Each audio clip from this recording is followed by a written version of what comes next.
असंच ठेवायचं. मी आंघोळ करताना बी ऐकलं तुमचं त्या भावाचा आवाज.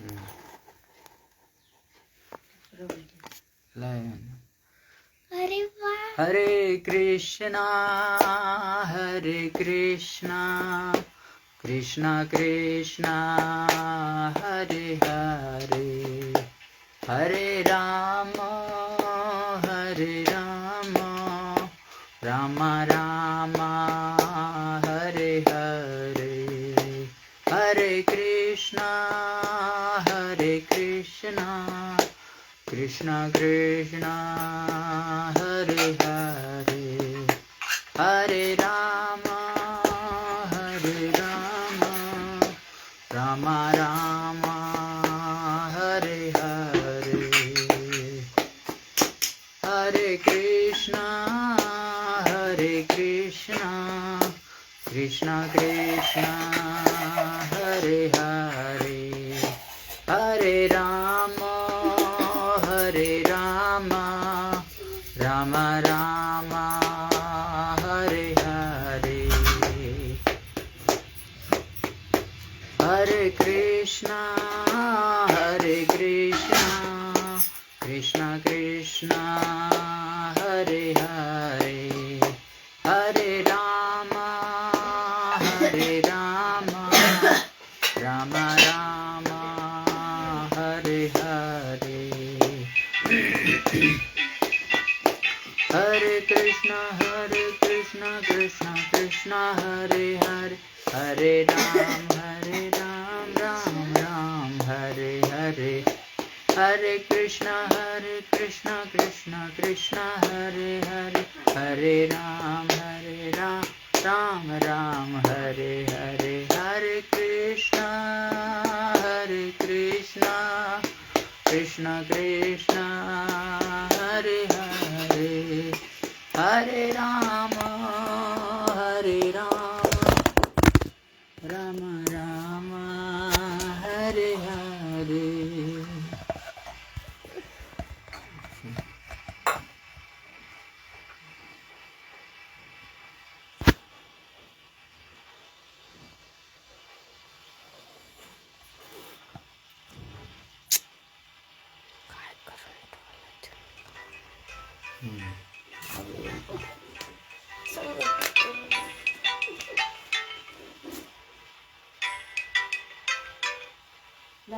हाँ हाँ ब्रोज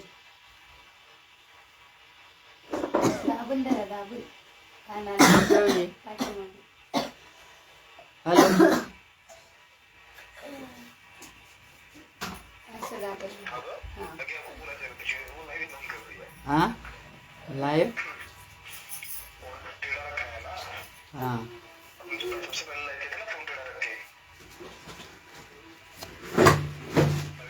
अभी हो गया सीधा हाँ अभी हाँ सीधा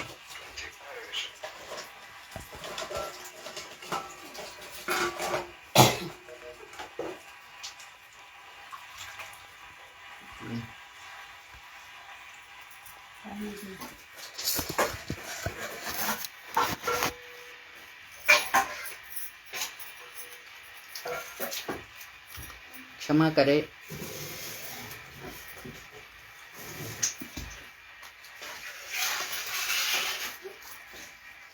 तो सभी का आज के श्रीमद् भागवतम कक्षा में स्वागत है। आज हम पढ़ रहे हैं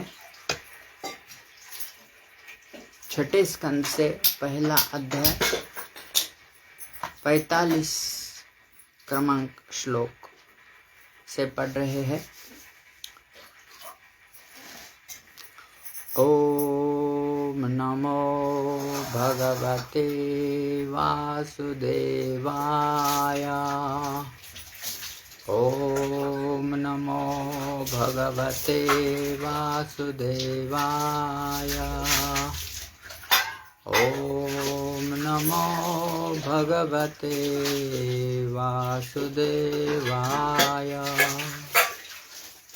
नारायणं नमस्कृत्य नरं चैव नरोत्तमं देवीं सरस्वतीं व्यासं ततो जयमुदीरये। नष्ट शृण्वतां स्वकथा कृष्णः पुण्यश्रवणकीर्तनः हृद्यन्तस्थो हि अभद्राणि विधुनोति सुहृत्सताम्। नष्टप्रायेषु अभद्रेषु नित्यं भागवत सेवया भगवती उत्तमश्लोके भक्तिर्भवति नैष्टिकी।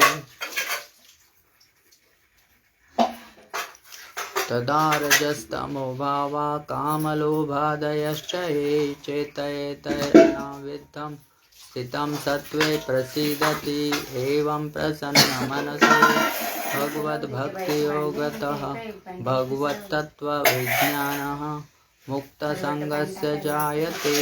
भिद्यते हृदयग्रन्थिश्छिद्यन्ते सर्वसंशयाः क्षीयन्ते चास्य कर्माणि द्रष्ट एवात्मनीश्वरे।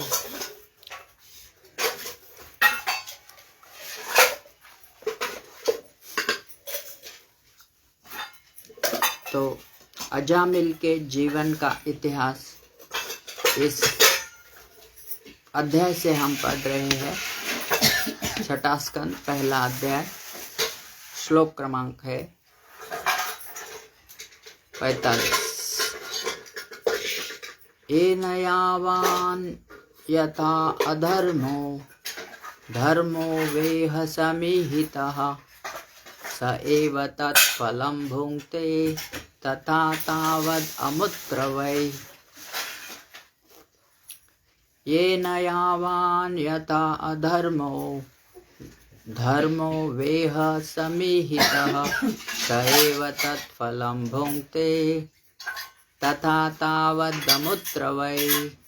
येन यावान् यथा अधर्मो धर्मो वेह समीहितः स एव तत्फलं भुङ्क्ते तथा तावदमुत्र वै। येन जिस व्यक्ति द्वारा, शब्दार्थ अनुवाद तथा तात्पर्य श्रील प्रभुपाद जी द्वारा। जय श्रील प्रभुपाद। ये न जिस व्यक्ति द्वारा, यावान जिस हद तक, यथा जिस रीति से, अधर्म अधार्मिक कार्य, धर्म धार्मिक कार्य, वा अथवा यह इस जीवन में समीहितः संपन्न हुए, सह फल वह व्यक्ति एव निस्संदेह तत्फलम उसका विशेष फल भुंक्ते आनंद लेता है या कष्ट उठाता है, तथा उसी तरह से तावत उसी हद तक अमूत्र अगले जीवन में वही निस्संदेह। अनुवाद, इस जीवन में अपने धार्मिक या अधार्मिक कार्यों की मात्रा के अनुपात में मनुष्य अपने अगले जीवन में अपने कर्म के अनुरूप फलों का भोग करता है या कष्ट उठाता है।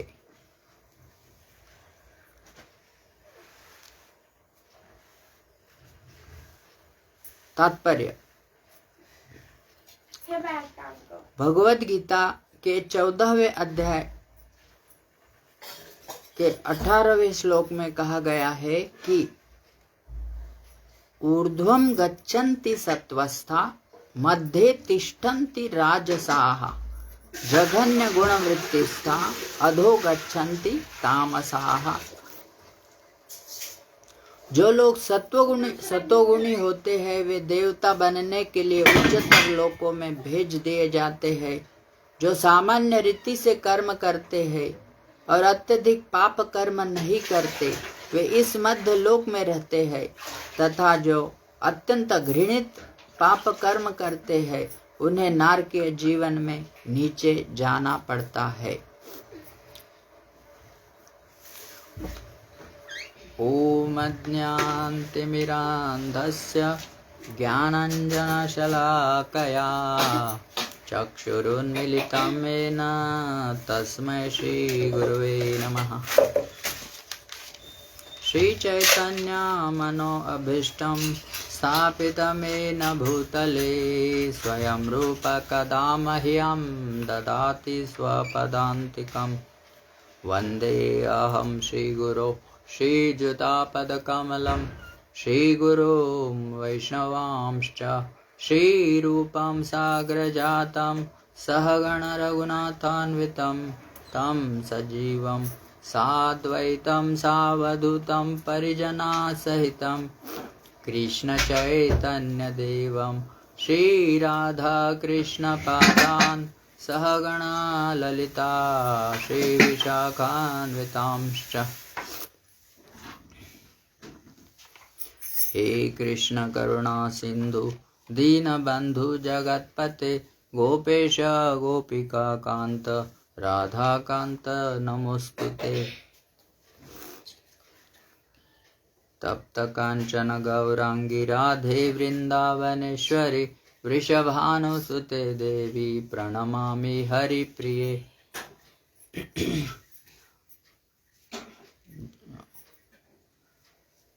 नमो विष्णुपादाय कृष्णप्रेष्ठाय भूतले श्रीमते भक्तिवेदांत स्वामिन् इति नामिने। नमस्ते सारस्वते देवे गौरवाणी प्रचारिणे निर्विशेष शून्यवादी पाश्चात्यदेशतारिणे। वाञ्छाकल्पतरुभ्यश्च कृपा सिन्धुभ्यैव च पतितानां पावनेभ्यो वैष्णवेभ्यो नमो नमः।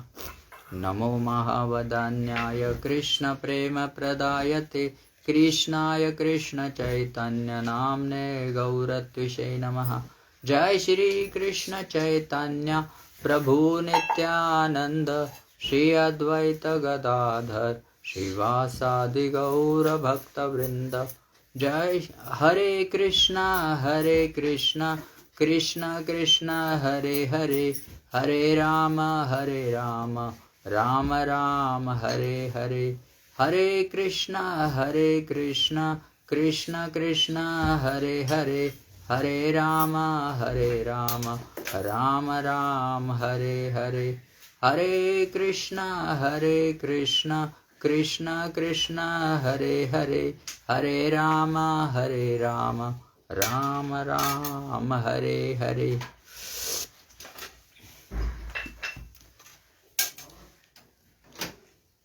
येन यावान यथा अधर्मो धर्मो वेह समिहितः स एव तत्फलं भुंक्ते तथा तावद अमुत्र वै। इस जीवन में अपने धार्मिक या अधार्मिक कार्यों की मात्रा के अनुपात में मनुष्य अपने अगले जीवन में अपने कर्म के अनुरूप फलों का भोग करता है या कष्ट उठाता है। तो इस अध्याय में विष्णुदूत यमदूतों से प्रश्न करते हैं। अजामिल अपने शरीर का त्याग करने ही वाला है और विष्णुदूत और यमदूत दोनों वहाँ उपस्थित है। यमदूत कहते हैं कि उसकी आत्मा, चूँकि उसने बहुत सारे पाप कर्म अपने जीवन में किए हैं, इसलिए वह नरक की ओर जाएगा। लेकिन विष्णुदूत कहते हैं नहीं, उन दोनों में चर्चा होती है कि धर्म क्या है और अधर्म क्या है। चूँकि अपने लड़के का नाम अजामिल ने उच्चारण किया था नारायण, और बहुत ही आर्त भावना से उसने अपने लड़के को पुकारा था। इसलिए चार दूत, विष्णुदूत, नारायण, चार अक्षरों का उच्चारण करने के कारण चार विष्णुदूत वहां उपस्थित हुए थे और उन दोनों में चर्चा चल रही है कि धर्म क्या है और अधर्म क्या है। तो किसी भी रीति से हम यदि भगवान का स्मरण करते हैं अपने अंत समय में, तो हमें जैसा कि भगवत गीता में भी कहा गया है, ऊर्ध्वम गच्छन्ति सत्वस्था, जो सत्वगुण में अपना देह छोड़ते हैं उनकी गति ऊपर देवता स्वर्ग की ओर होती है। मध्य तिष्ठन्ति राजसा, रजोगुण में जो रहते हुए अपना शरीर त्यागते हैं तो वे इस पृथ्वी पर ही अपना अगला जन्म लेते हैं और जगन्य गुणवृत्तिस्था अधो गच्छन्ति तामसा, जो तमोगुण में अपना देह छोड़ते हैं वे उनकी अधोगति होती है और पशु जीवन में वे अपनी यात्रा कंटिन्यू करते हैं। तो प्रभुपाद जी का इस पर जो प्रवचन है वही मैं दोहराने का प्रयास करूंगा। तो हमने पिछले श्लोक में देखा है कि देहवान न ही अकर्मकृत, जिसने भी देह धारण किया है वह कर्म किए बिना नहीं रह सकता है, उसे कर्म करना ही है, अनिवार्य है। क्योंकि जिसने भी यह भौतिक शरीर हो या आध्यात्मिक शरीर, उसे जीवात्मा का स्वभाव है कि कार्य करे।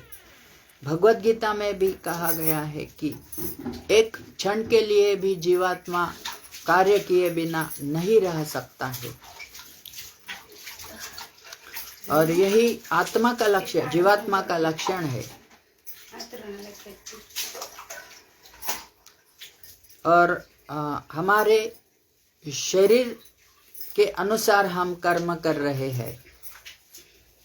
तो एक कुत्ता भी दौड़ रहा है और एक मनुष्य भी दौड़ रहा है। मनुष्य को एक प्रकृति ने एक ऐसा शरीर प्रदान किया है कि वह एक साधन बना सकता है और उसमें कार में बैठकर वह दौड़ सकता है और कुत्ते से भी अधिक ज्यादा तेज वह दौड़ सकता है। लेकिन आप कितनी तेजी से दौड़ते हैं इससे कोई फर्क नहीं पड़ता है। हमें हमारा लक्ष्य निश्चित है तो हम कितना भी तेजी से दौड़े तो हम निश्चित रूप से उस गंतव्य स्थान को प्राप्त करेंगे। कोई 5 मील की तेजी से दौड़े या 5000 मील या 50,000 मील या 5 लाख मील दूरी से तेजी से दौड़े, इससे कोई फर्क नहीं पड़ता है। हमें प्रथम यह निश्चित करना है कि हमारा गंतव्य स्थान क्या है।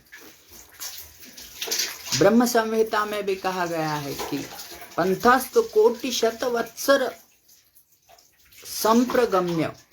यदि कोई हवा की तेजी से, हवा से भी तेज हमारा मन है, मन के रथ पर सवार होकर लाखों साल तक कितनी भी तेजी से दौड़े, फिर भी भगवान के नाखून तक भी वह हम नहीं पहुंच सकते हैं, क्योंकि भौतिक साधनों से हम आध्यात्मिक स्थान को प्राप्त नहीं कर सकते हैं। तो हमारी तेजी क्या है, उसका अर्थ क्या है, क्यों हम इतना तेज भागना चाहते हैं? क्योंकि हम किसी गंतव्य स्थान पर पहुंचना चाहते हैं। हमें पता होता है कि हमें अमुक जगह जाना है और उस जितना दूर है वह स्थान उतनी तेजी से हम वहाँ जाने का प्रयास करते हैं। तो प्रहलाद महाराज 7वें स्कंद में कहते हैं कि भागवतम में कहते हैं कि नते विदुः स्वार्थ गतिम ही विष्णु। हमारी स्वार्थ गति क्या है, हमारी अंतिम लक्ष्य क्या है, यही हमें पता नहीं है। तो हम अलग अलग तेजी स्पीड से भाग रहे हैं। तो इस संदर्भ में रविंद्रनाथ टैगोर अपने एक लेख में लिखते हैं कि लंदन या वेस्टर्न कंट्रीज में जो अलग अलग साधन उपलब्ध है, हवाई जहाज है, कार है, और अत्यंत तेजी से वे दौड़ रहे हैं, लेकिन लंदन एक छोटा सा देश है, तो इतनी तेजी से भागकर वे केवल समुद्र में गिर जाएंगे और उनकी दूसरी गति नहीं है। तो इस इतनी तेजी से भागने से हमें पहुंचना कहाँ है, यही हमें पता नहीं है। वह क्यों वे भाग रहे हैं इतना तेज। तो उसी प्रकार हम नरक की ओर भाग रहे हैं। हमें उल्टी दिशा यानी स्वर्ग की या हमारा अंतिम लक्ष्य है विष्णु। नते विदुः स्वार्थ गतिम ही विष्णु। तो विष्णु को हमें विष्णु लोक या कृष्ण के पास हमें जाना है, और यही हमारी स्थिति है। जीवात्मा का अंतिम लक्ष्य है अपने अंशी। हम भगवान के अंश होने के कारण हमारे अंशी है भगवान श्री कृष्ण, उनकी तरफ हमें जाना है। और वह यदि मैं नहीं जानता हूं तो मैं कितनी भी तेजी से अपनी गाड़ी चलाऊं तो भी मेरा सत्यानाश ही निश्चित है। तो हमें भागने से पहले हमें गंतव्य निश्चित करना आवश्यक है। जैसे एक नदी बह रही है, तेजी से बह रही है, लेकिन उसे मालूम है मेरा गंतव्य स्थान है समुद्र, और समुद्र तक पहुंचने पर उसका गंतव्य उसे प्राप्त हो जाता है, वह रुक जाती है। उसी प्रकार हमें भी अपना गंतव्य स्थान पता होना चाहिए, और हमारा गंतव्य स्थान है विष्णु या भगवान श्री कृष्ण। हम वापस भगवत धाम हमारे मूल जो स्थिति है, स्थान है, वहाँ हम पहुँचना चाहते हैं। तो किसी न किसी प्रकार हम इस भौतिक जगत में आ गिरे हैं, इसलिए हमारा गंतव्य वापस जाना है, हमारे शाश्वत जीवन या भगवत धाम में जाना ही हमारा अंतिम लक्ष्य है। और इसके अलावा दूसरा कोई हमारा लक्ष्य नहीं है। तो कृष्ण भावना भी यही हमें सिखाने का प्रयास कर रही है। आप अपना गंतव्य निश्चित कीजिए, जीवन का अंतिम लक्ष्य निश्चित कीजिए, और उसके अनुसार आप कार्य कीजिए। और वह लक्ष्य क्या है? Back to home, back to godhead. हमें वापस भगवत धाम जाना है। तो हम नरक की ओर जाने का रुक कर फिर न्यूट्रल स्थान पर आकर हमें वापस भगवत धाम की ओर हमारा, और यही कृष्ण भावनामृत संघ या आंदोलन का प्रचार का उद्देश्य है। तो हमने यह मनगढ़ंत कोई चीज नहीं है, कृष्ण भावना मतलब कोई मनगढ़ंत चीज नहीं है। और भगवान श्री कृष्ण भगवत गीता में भी 18वें अध्याय के 66वें श्लोक में कहते हैं, सर्व धर्मान परित्यज्य माम एकम है। यह जो कुत्ता एक रास्ते पर घूम रहा है, इधर उधर भटक रहा है, वह भी अपने लिए एक स्वामी की खोज कर रहा है।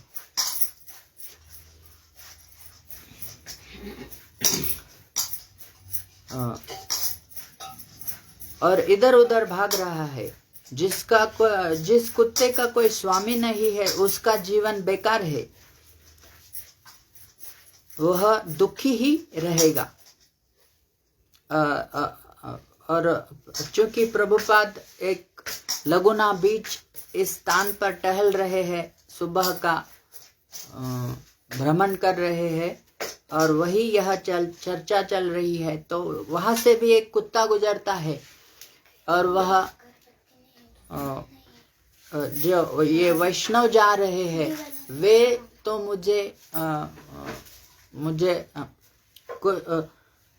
मुझे आश्रय देंगे, इस आशा से वह हमारे पास आता है, लेकिन हम उसे हट हट कहकर दूर भगाते हैं।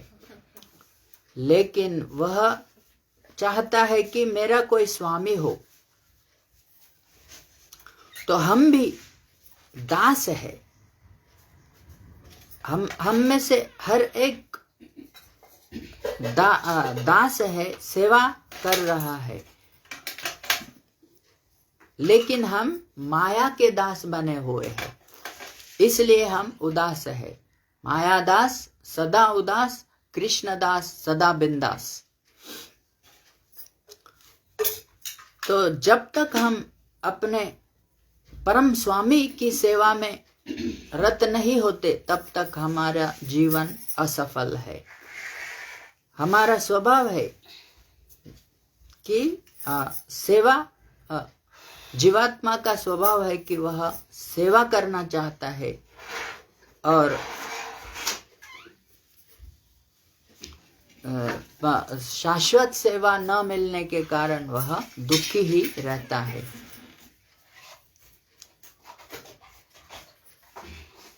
तो हम माया के दास का मतलब है हमारी जो वासनाएं हैं अलग अलग, उनकी हम सेवा कर रहे हैं।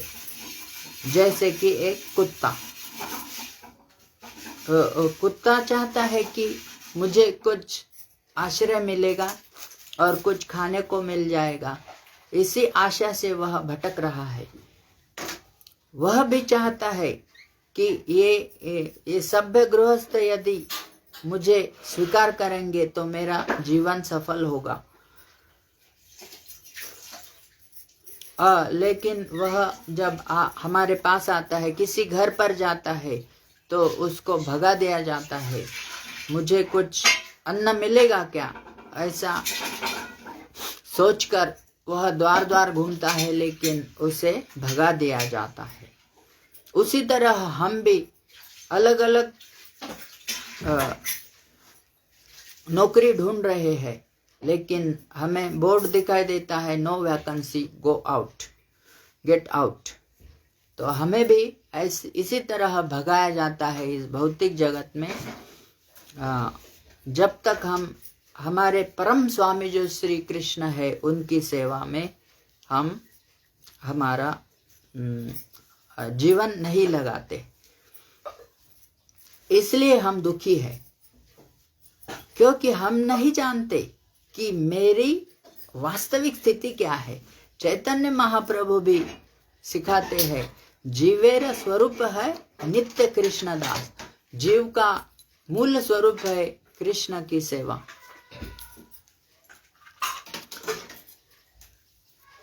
तो चैतन्य महाप्रभु भी कहते हैं, क्यों आप इधर उधर भाग रहे हो, द्वार द्वार भटक रहे हो एक कुत्ते के जैसा। क्यों मुझे कुछ सेवा मिल सकती है? और हमें भगा दिया जाता है।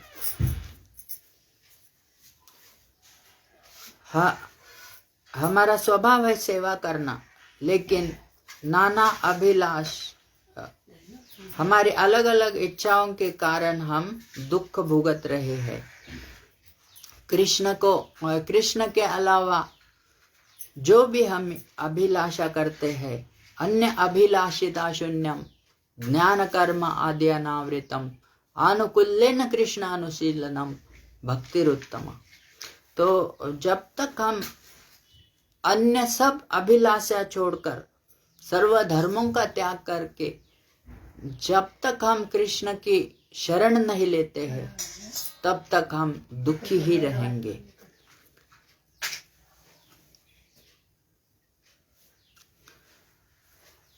और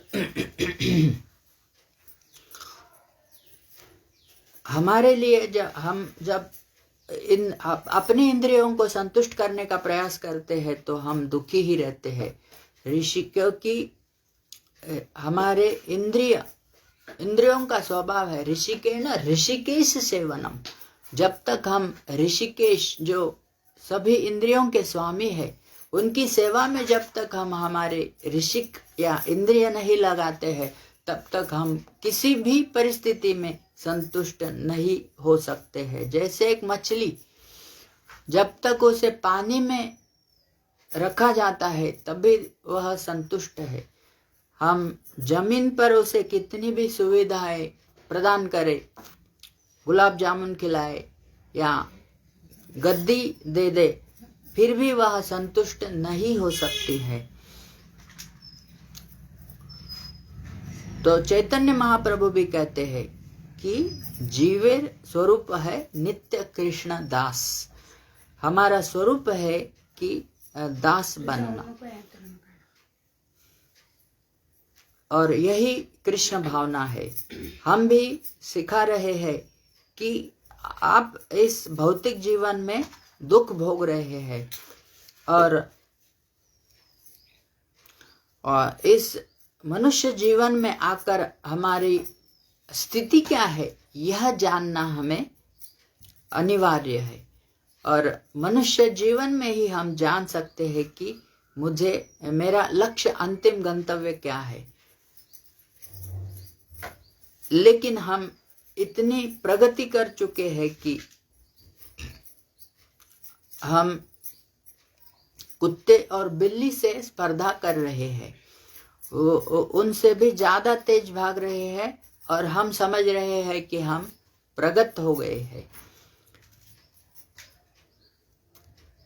इसलिए यह कहा गया है ये न यावान यथा अधर्मो धर्मो वेह समिहितः यह का अर्थ है इस जीवन में।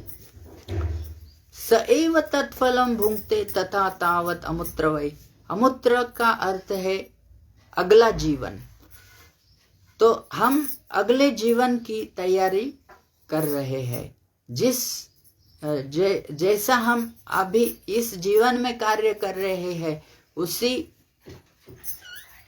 अनुपात में हमें अगला जीवन प्राप्त होगा। तो दो ही रास्ते हैं, एक तो आप पुण्य कर्म कर सकते हैं या पाप कर्म, तीसरा रास्ता ही नहीं है। इसलिए यह कहा गया है धर्म और अधर्म के अनुसार।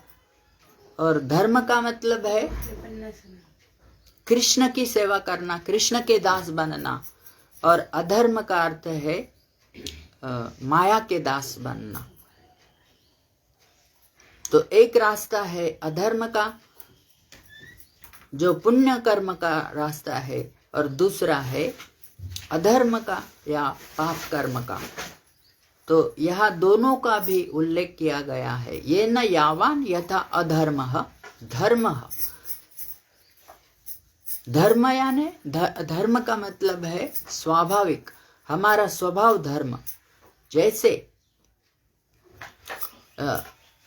इंग्लिश डिक्शनरी में कहा गया है रिलीजन का अर्थ है फेथ, और विश्वास यानी अंधविश्वास भी वह हो सकता है। लेकिन स्वभाव धर्म हमारा जो है वह एक ही है। जीवात्मा का स्वभाव धर्म है सेवा करना। अभी हम चयन कर सकते हैं कि मैं किसकी सेवा करना चाहता हूँ, कृष्ण की या माया की या अधर्म का पालन करना चाहता हूँ। तो धर्म का अर्थ है मूल स्वभाव स्थिति, हमारी हमारा मूल स्वभाव, वही धर्म है। जैसे कि पानी का धर्म है तरलता। किसी रासायनिक प्रक्रिया के द्वारा उसे बर्फ बनाया जाता है, लेकिन वह उसकी कृत्रिम स्थिति है, उसकी मूल स्थिति है तरलता।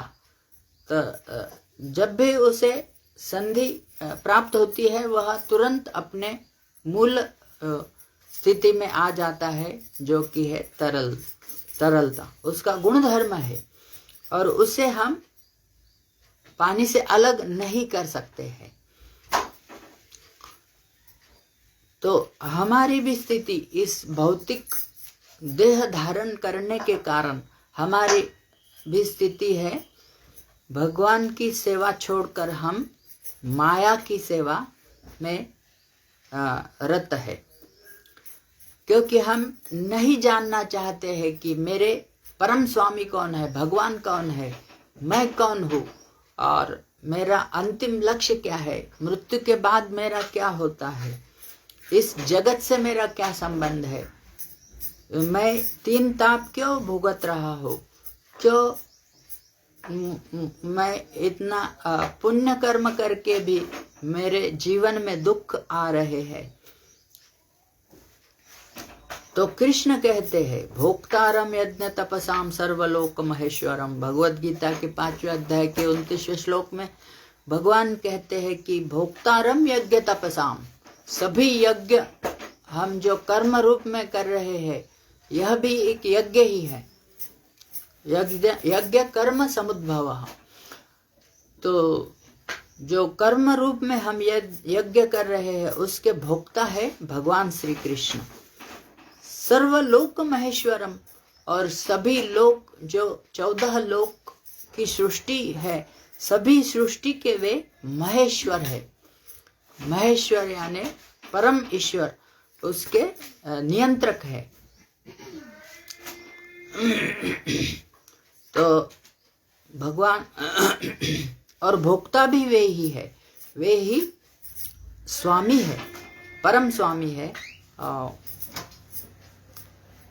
मालिक है। चैतन्य चरितामृत में भी कहा गया है एकले ईश्वर कृष्ण आर सब भृत्य, जारे जैसे नाचे तारे तैसे करे नित्य। ईश्वर केवल एक है, एकले ईश्वर कृष्ण, और बाकी सब हम उनके दास है। कृष्ण को छोड़कर कोई भी किसी भी स्थिति में कोई भी व्यक्ति हो, यदि वह कृष्ण नहीं है, कोई भी देवी देवता हो, यदि वह कृष्ण नहीं है तो वह ईश्वर नहीं है, नियंत्रक नहीं है, परम स्वामी नहीं है, या वह नियंत्रण नहीं कर सकता है। जैसा कि भगवान श्री कृष्ण कहते हैं सारी सृष्टि में मयाध्यक्षेन प्रकृति सूयते सचराचरम। भगवान की अध्यक्षता में ही सब कार्य चल रहा है। चर अचर जो प्राणी है वे पूर्ण रूप से भगवान पर आश्रित है। और हम देखते हैं कि कृष्ण किसी की सेवा नहीं कर रहे हैं, वे केवल आनंद मना रहे हैं, खुशी मना रहे हैं अपने ग्वाल बालों के साथ या गोपियों के साथ। भोक्तारम यज्ञ तपसाम सर्वलोक महेश्वरम। और हम जैसे जीव जो पतित हुए हैं इस भौतिक जगत में, हमें बहुत कड़ी मेहनत करनी पड़ती है, फिर हम उसका आनंद लेने में ले पाते हैं। लेकिन कृष्ण को कोई काम नहीं करना पड़ता है। न तस्य कार्यम करणम च विद्यते, उन्हें कोई कार्य नहीं करना पड़ता है। एक बार स्विच घुमा दिया है, सृष्टि के ऊपर उन्होंने दृष्टिपात किया है और सब सृष्टि अपने आप चल रही है अनंत काल तक। तो वे केवल आनंद मनाते हैं अपने गोपियों के साथ या ग्वाल बालों के साथ। और जब वे थक जाते हैं तो वे यमुना के तट पर विश्राम करते हैं और बाकी जो गोप बालक है, कोई उनकी मसाज करता है, कोई उन्हें पंखा झलता है। इस तरह सब उनकी सेवा करते हैं। लेकिन वे कभी किसी की सेवा करते हुए हमें नहीं दिखते हैं। एकल ईश्वर कृष्ण, ईश्वरः परमः कृष्ण, ब्रह्म संहिता में भी कहा गया है।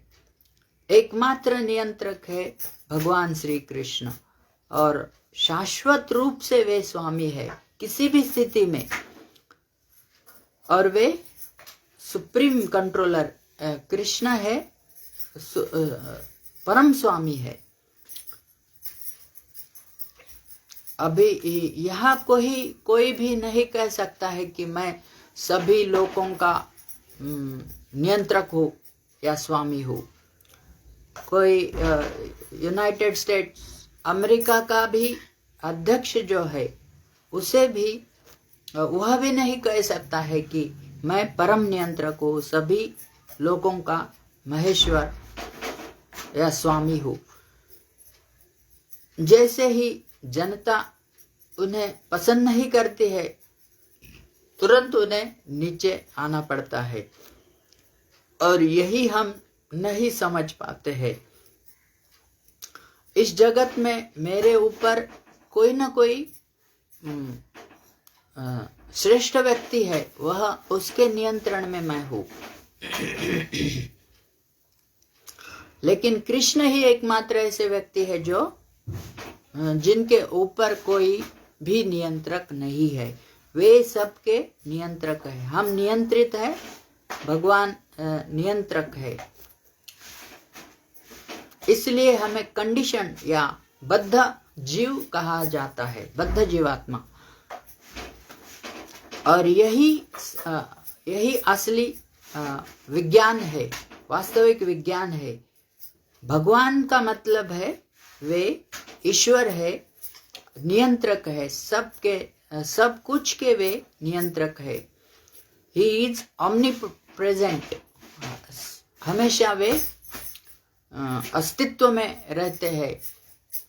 omnipotent, सर्वशक्तिमान है, और omniscient, और सब कुछ के ज्ञाता है। वे सब कुछ जानते हैं, लेकिन उनका कोई नियंत्रक नहीं है। तो वर्तमान स्थिति में हम अलग अलग स्थिति में हमारा जीवन व्यतीत कर रहे हैं और अलग अलग कार्यों में गुणों के अनुसार लगे हुए हैं। पाप कर्म या पुण्य कर्म, धर्म या अधर्म का पालन कर रहे हैं। तो पुण्य कर्म का अर्थ है कृष्ण के द्वारा नियंत्रित होना, और पाप कर्म का अर्थ है माया के द्वारा नियंत्रित होना। हमारी स्थिति ही है कि हम नियंत्रक नहीं बन सकते हैं। हमारी स्वाभाविक स्थिति है नियंत्रित, किसी के आश्रित होना। यही हमारी स्वाभाविक स्थिति है। यदि हम नियंत्रक बनना चाहते हैं तो यह मेरी कृत्रिम इच्छा है, और उसी के अनुपात में मुझे आनंद या सुख या दुख मुझे मिलेगा। तो यही हमें पहले समझना है कि हम नियंत्रित है, हम आश्रित है और हमारे आश्रय स्थान है भगवान श्री कृष्ण। तो लेकिन आप चयन कर सकते हैं मुझे किसके नियंत्रण में रहना है, कृष्ण के नियंत्रण में रहना है या माया के नियंत्रण में। लेकिन आप नियंत्रक नहीं बन सकते हैं। तो यहाँ कोई भी ऐसा नहीं कह सकता है कि मैं पूर्ण मेरे कंट्रोल में सब कुछ है या मेरे नियंत्रण में सब कुछ चल रहा है। मैं सोच सकता हूँ कि मैं नियंत्रक हूँ, लेकिन मैं अपने इंद्रियों का नियंत्रक हूँ या इंद्रियों का दास हूँ, इंद्रियों की सेवा कर रहा हूँ। मेरे काम, क्रोध, लोभ, मोह, मात्सर्य की मैं सेवा कर रहा हूँ। सेवा करना तो मेरा स्वभाव है, लेकिन किसकी सेवा करना है? तो कभी भी जीव आत्मा जो है स्वतंत्र नहीं रह सकता है। लेकिन यदि वह कृष्ण पर आश्रित होता है, कृष्ण की परतंत्रता स्वीकार करता है, तो उसका जीवन सफल माना जाएगा। जैसे कि एक कुत्ते की स्थिति है, जो रास्ते पर घूमता हुआ कुत्ता है, जिसका कोई स्वामी नहीं है, उसका जीवन असफल है। तो वह भी अपने एक स्वामी की, अपने स्थिति, परम स्थिति की खोज में है। कोई मुझे आश्रय देगा, लेकिन यदि वह उसे कोई आश्रय नहीं मिलता है तो उसका जीवन असफल ही रहता है। तो सही बुद्धिमानी है भगवान श्री कृष्ण के द्वारा नियंत्रित होना, और यही हमारा जीवन सफल बना देगा। तो यहाँ कहा गया है ये न यावान यथा अधर्म, और धर्म का मतलब है कृष्ण की सेवा में रत होना, और अधर्म का मतलब है माया की सेवा। तो यही फर्क है धर्म और अधर्म में, यही अंतर है। जो धर्म का पालन कर रहा हो या अधर्म का पालन कर रहा हो। तो धर्म का अर्थ है भगवान की आज्ञा, कृष्ण की आज्ञा। धर्मम तो साक्षात भगवत प्रणीतम। इसी अध्याय में, इसी स्कंद में कहा गया है कि धर्मम तो साक्षात भगवत प्रणीतम। जैसे कि इस भौतिक जगत में हम देखते हैं सरकार कोई कायदा बनाती है, लेकिन कोई साधारण आदमी यदि निश्चित करे कि मैं कोई कायदा तैयार करूंगा और उसके अनुसार सब, लेकिन उसका उस कायदे का कोई पालन नहीं करना चाहेगा। लेकिन जब सरकार कोई कायदा तैयार करती है तो उसका सभी को पालन करना होता है। यदि सरकार का आदेश है कि हमें दाएं बाजू से चलना है, तो हमें दाईं बाजू से ही चलना होगा, और यही धर्म का अर्थ है। तो यदि उस धर्म कानून का हम यदि पालन नहीं करते हैं तो हमें सजा मिलेगी। और इसीलिए सभी कायदे कानून है, शिक्षा है, संस्कृति है, तत्वज्ञान और विज्ञान भी यही इसी उद्देश्य से, इसी हेतु के लिए है कि हम धर्म का पालन करें। इसलिए हम मानव समाज में कोई ना कोई धर्म का पालन निश्चित है। चाहे कोई क्रिश्चियन हो या हिंदू हो या मुस्लिम हो या बुद्धिस्ट हो, किसी न किसी धर्म का वह पालन कर रहा है।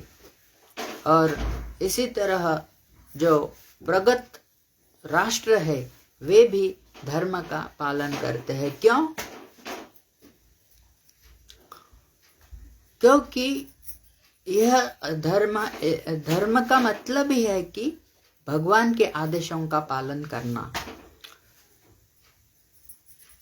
नहीं तो फिर हमें सजा मिलेगी। और सजा की शुरुआत होती है जलचर जीवन से।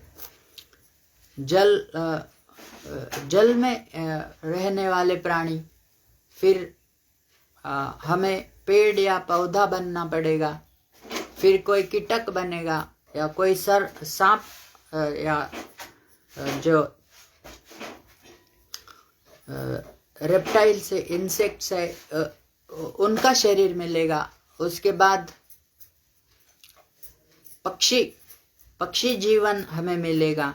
इस तरह हमें एक जीवन के बाद दूसरा जीवन, अगला जीवन हम तैयार कर रहे हैं। हम इसी जीवन में अगले जीवन की तैयारी कर रहे हैं। तो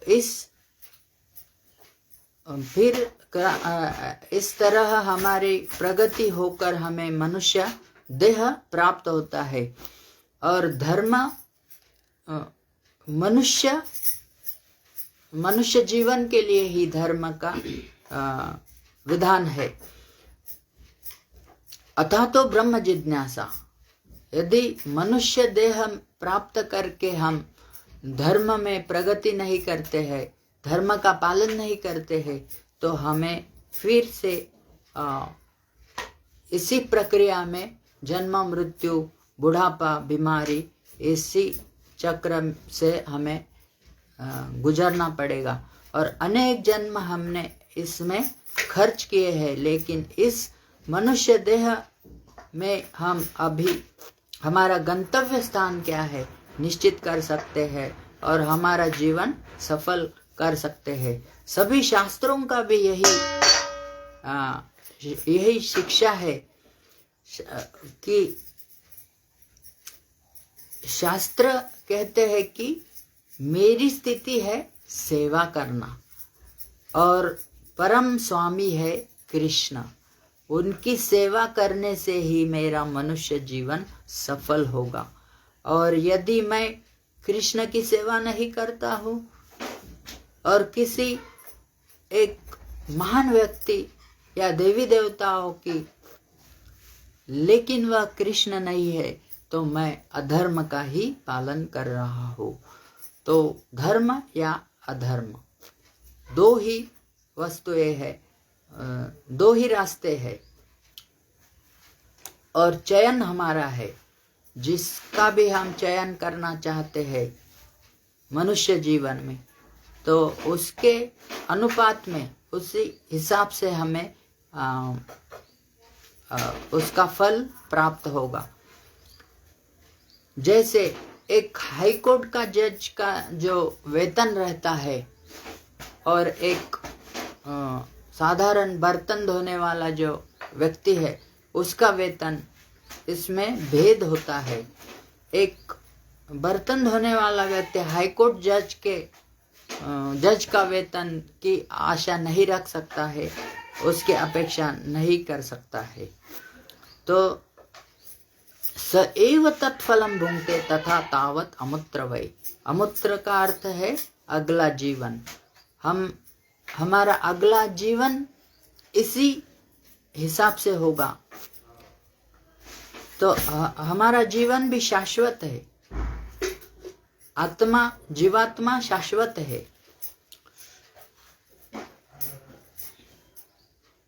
और यदि कोई लड़का ठीक से पढ़ाई नहीं करता है और वह यदि हाईकोर्ट का जज बनना चाहता है, तो उसे कड़ी मेहनत करनी पड़ेगी, अभ्यास करना होगा, तभी वह उस स्थिति तक पहुंच सकता है। यदि वह खेल कूद में अपना जीवन गंवा देता है, टाइम पास करता है, तो उसे वह हाई कोर्ट का जज नहीं बन सकता है। इसलिए कहा गया है स एव तत्फलम भुंक्ते तथा तावत अमुत्र। इन फ्यूचर लाइफ हमारा अगला जीवन भी है, यह हम नहीं जानते हैं। बड़े बड़े वैज्ञानिक है, हमें उन्हें भी ज्ञात नहीं है कि अगला जीवन भी है, और अगले जीवन की हम अभी से तैयारी कर रहे हैं। और यही हमें आधुनिक संस्कृति हमें यह ज्ञान नहीं देती है, तो वे ही मूर्ख है। लेकिन क्योंकि वे नहीं जानते हैं कि इस जीवन के बाद भी अगला जीवन है, और यही बुद्धिमानी है। इसे समझना ही वास्तविक बुद्धिमानी है कि मेरा अगला जीवन क्या रहेगा, मेरा परम गंतव्य स्थान क्या है, मेरा मृत्यु कैसे होगा, या मृत्यु के बाद मुझे कौन सा देह प्राप्त होना है।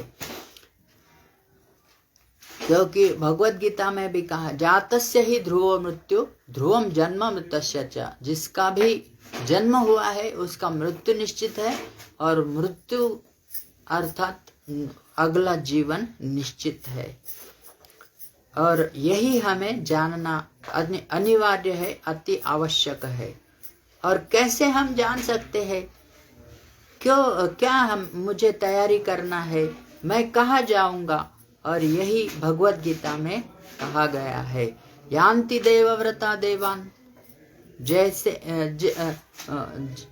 जब हम सत्वगुण में कार्य करते हैं तो देवलोक में हमारी गति होगी, और उच्च लोकों में हम प्रगति करेंगे, और उनका आयुष्य भी 10,000 साल तक आयुष्य का हम भोग कर सकते हैं, और बहुत ही ऊंचे दर्जे का उनका जीवन होता है।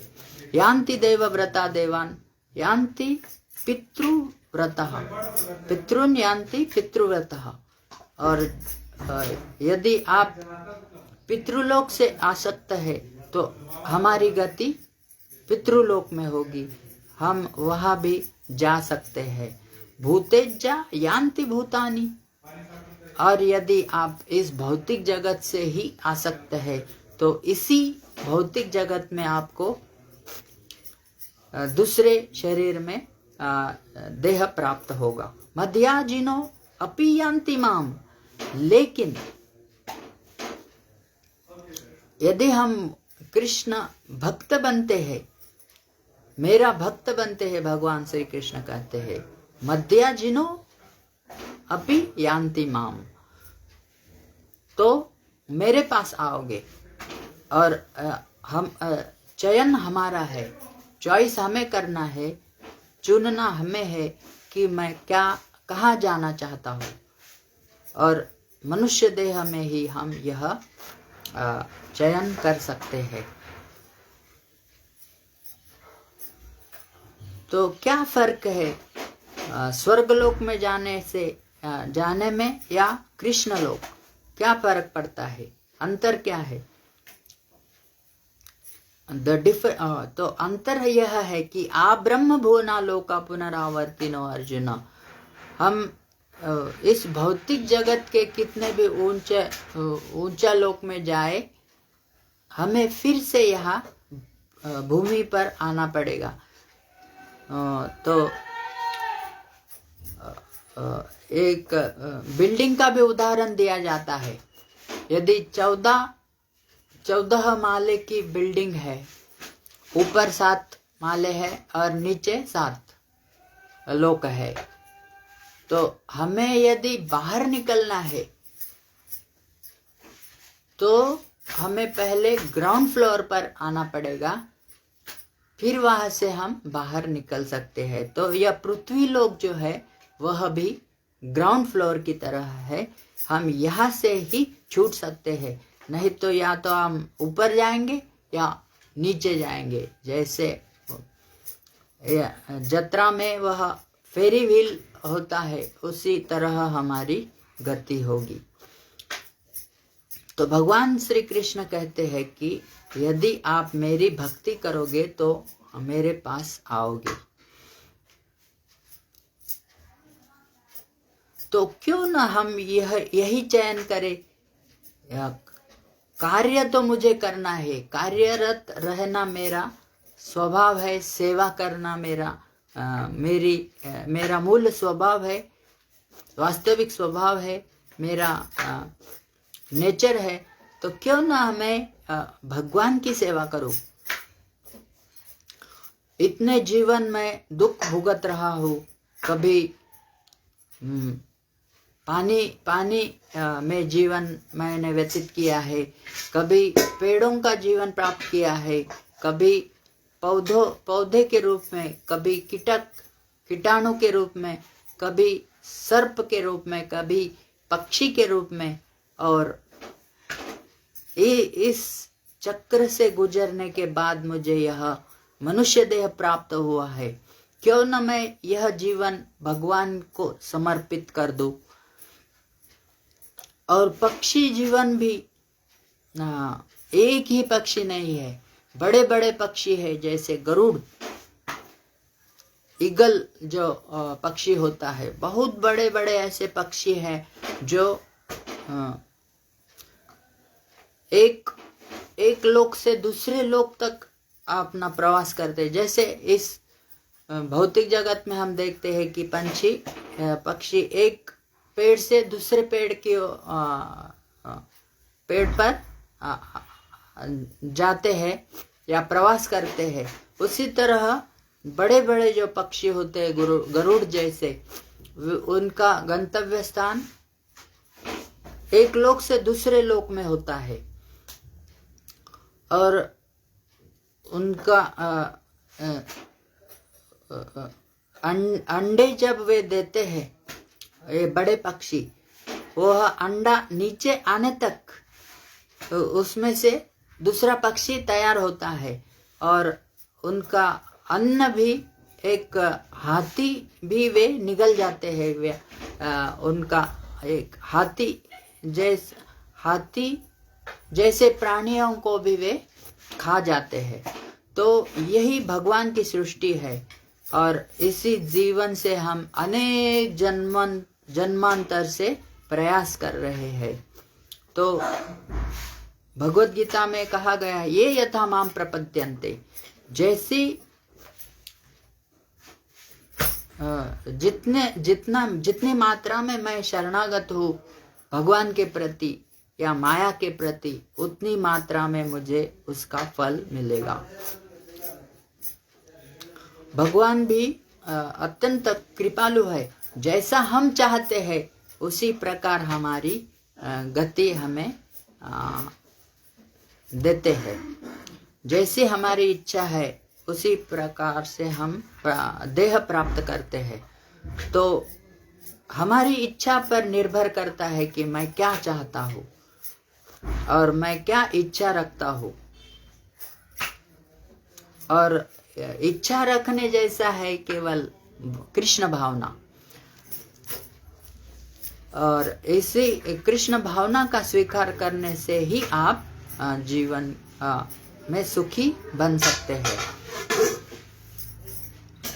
और यदि आप कृष्ण को नहीं चुनते हैं तो हमारा अगला जीवन निश्चित है इसी भौतिक जगत में। ऊर्ध्वं गच्छन्ति सत्त्वस्ता, मध्ये तिष्ठन्ति राजसा, जघन्य गुणवृत्तिस्था, अधो गच्छन्ति तामसा।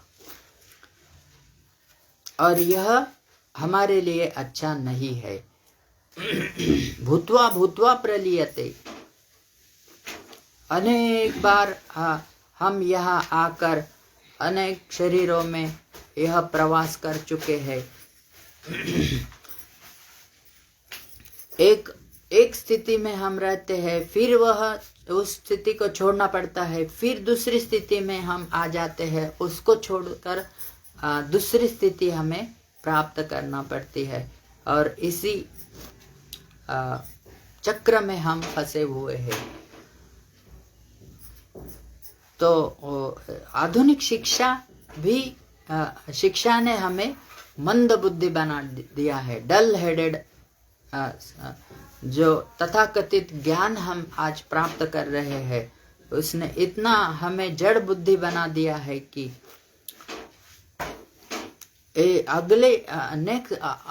अगली हमारी गति के बारे में भी हम नहीं जानते हैं कि मेरा अगला जीवन भी है। लेकिन कृष्ण भावना में हम जान सकते हैं कि मैं जन्म मृत्यु बुढ़ापा और बीमारी से छूट सकता हूँ, इस चक्र से बाहर निकल सकता हूँ।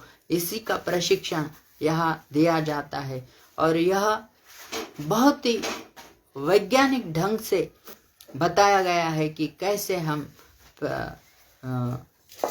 साधना भक्ति करके जन्म मृत्यु बुढ़ापा और बीमारी फिर से इस भौतिक देह को प्राप्त न करके कृष्ण के पास हमारे मूल स्थिति में कैसे हम स्थित हो सकते हैं, इसको हम जान सकते हैं। और यही कृष्ण भावना मृत के अभ्यास से तत्व को जान सकते हैं और हमारा जीवन सफल और आनंदी बना सकते हैं। धन्यवाद। तो यहाँ हम विराम देते हैं। आपका बहुत बहुत धन्यवाद, आपने शांति से श्रवण किया। हरे कृष्ण।